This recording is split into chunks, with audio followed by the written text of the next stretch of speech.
Hilary, welcome to the show. Love to have you on. Hello, Michael, and others. Sorry, I wasn't here last week. We had technical problems all week, but it's now solved. You'll be delighted to know. Hilary, what's been grabbing... Well, actually, so it's a fortnight you've had to store up your thoughts. What's been grabbing your attention over the last fortnight? Well, just to continue that theme for a moment about teaching, this is Pollyanna Hilary at work. I think we can improve the teachers we've currently got by being clear what we want them to teach. So I think part of the problem is that, and it's true in education and health and all over the place, it's a shambles partially because we don't know what we want, or we're not clearly giving the people who serve us and civil servants in a variety of areas, we aren't giving them clear ideas about what we want. And somebody who's not as competent, I mean, a good teacher can find their way through that. For a start off, their school can wake up tomorrow morning if you give them silly curriculum things and decide which ones to take notice of and which ones not to, and just move on.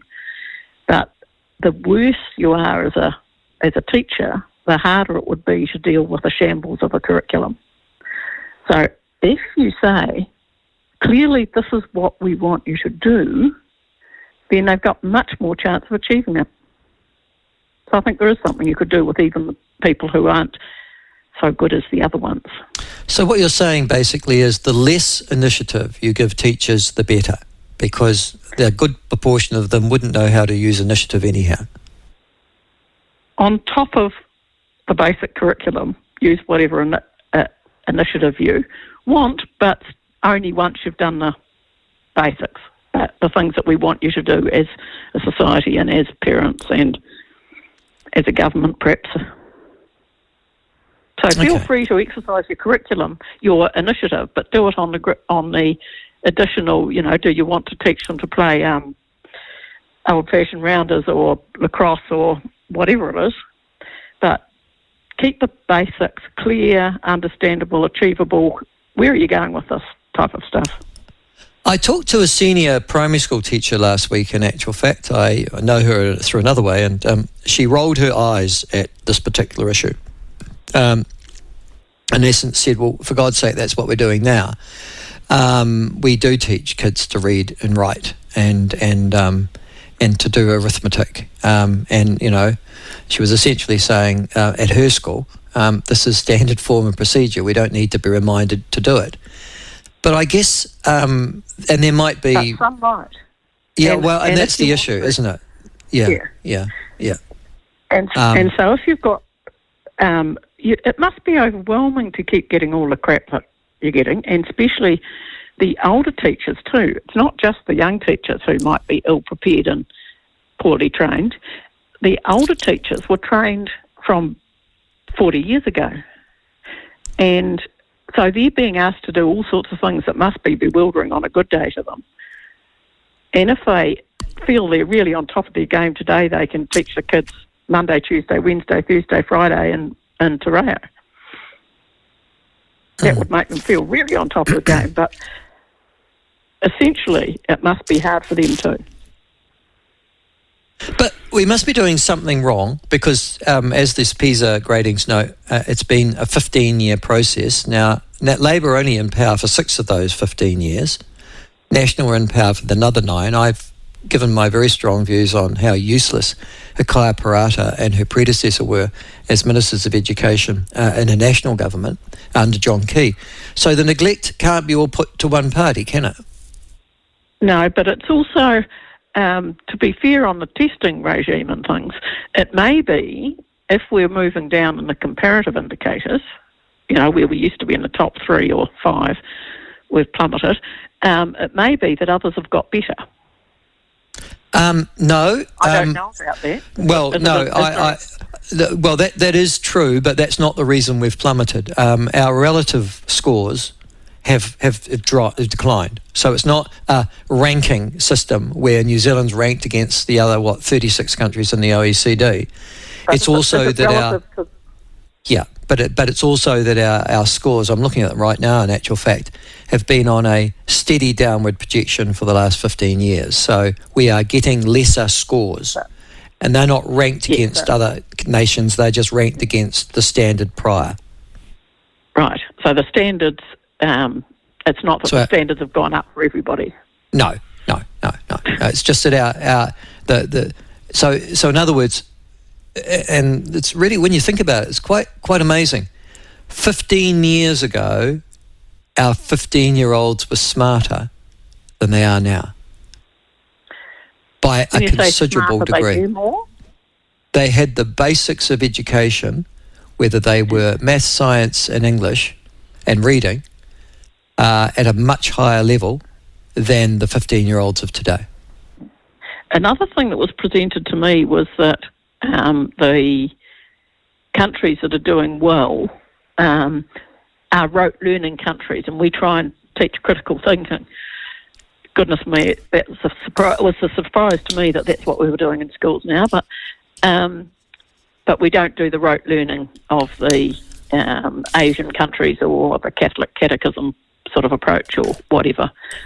But do you think there's any merit in that argument? Well, it's interesting you say that, because I've had Professor Elizabeth Rata from Auckland University.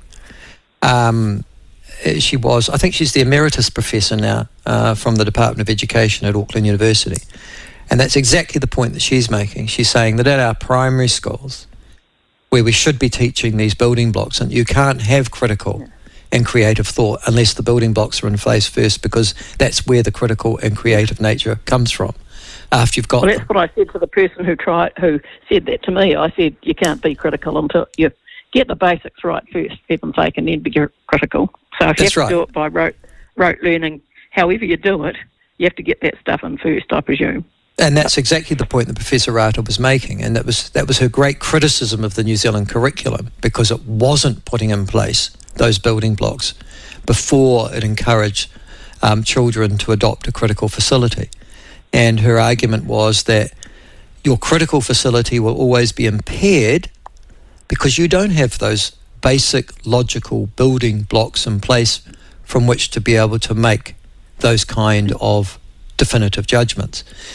In actual fact, it's been going on for 30 years, I think, though, because when my kids started school, they were part of the movement of that whole spelling thing. That's so old hat. We don't bother with that anymore. You know, you don't need to know how to spell things. That's just, silliness. We just need to understand about the words. And I was a bit surprised about that, but I thought spelling was a good thing. Well, it was. It's been going on for that. Oh, yes, there's no question. I think I was marking, I'm just trying to think now, when I was tutoring at university, what was the first year I was tutoring? 1981. I was tutoring medieval history at Otago University, and I had to mark terms papers. So I had to set the paper and then mark them. And I remember commenting to my senior lecturers and professor, Jesus, these kids can't put a paragraph together. And they said, we've noticed this over the last 5 or 6 years. So obviously even in the 1970s, Hilary, we were noticing that grammar, spelling, sentence construction were declining in our universities. So God knows what they must have been like in the rest of the population, one expects. And that involves critical thought stuff at the level you were dealing with, because you can't string the words together unless you've got the grammar and the other things, and it gets in the way of understanding. That's right. Carry on, go if you like. I was thinking, can I just before we go, can I just introduce, I'm going to sabotage you a little bit. Yep, feel free. Over the last 2 weeks, and one of the things in which the National Party has been beaten and this government up continually over is over the anti-smoking issue. I've seen quite rational people who voted for National New Zealand First Act, and actual facts expressed significant disappointment. And it's been some so prominent, I have to say, that even the BBC and New York Times and things like that have published about how this incoming government's done the dirty, particularly on Maori people. And they have been accused by, obviously, Te Pāti Māori, use that lovely word genocide, which of course they've got quite a historical attachment to, because they perpetrated so much of it prior to 1840. But I'm just interested in your views on, did the government make the right decision on this particular issue? I think with the benefit of hindsight, and they should have had the benefit of pre-sight, it wasn't a good one to lead off on. Get out there without, to lead off on, without having laid any groundwork about why you were going to reduce smoking in other ways. I mean, it's been going down anyway, and if you did nothing, apart from what you're doing now, it's likely to continue to go down, and it's turned into a vaping problem now, partially. But I think it's created a distraction that we didn't need. Okay. From the task at hand, really.